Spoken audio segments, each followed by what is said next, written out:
Tom Aspinall is still waiting to fight Jon Jones for the UFC heavyweight title. The long wait hasn't stopped him from making UFC history. Jones is currently the undisputed UFC heavyweight champion.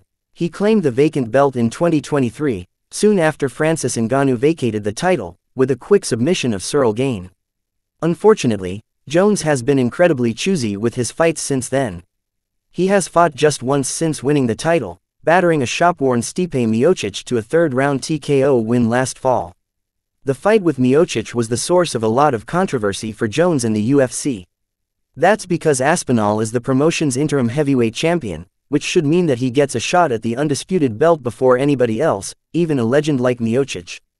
Instead, Aspinall was forced to defend his interim belt against Curtis Blaydes last summer, just months before Jones fought Miocic. Considering interim belts are intended to keep a division moving while the undisputed champ is away, it was all quite farcical, but to borrow a popular MMA adage, it is what it is. The silver lining for Aspinall is that he has made some history while waiting around for Jones.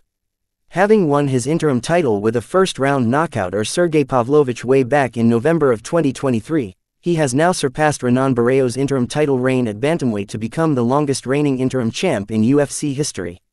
MMA fighting reporter Jed Meshew was first to point out Aspinall's new record.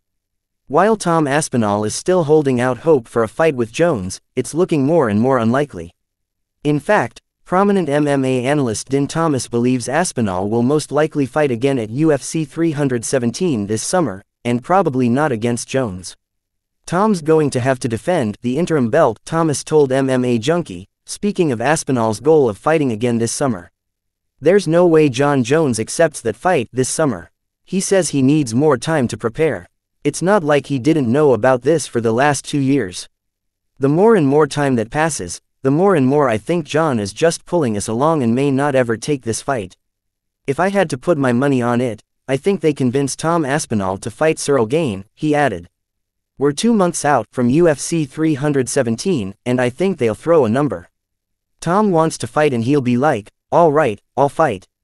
Then they'll throw a number at Ciryl Gane.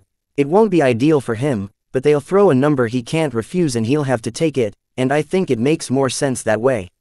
What do you think is next for Aspinall?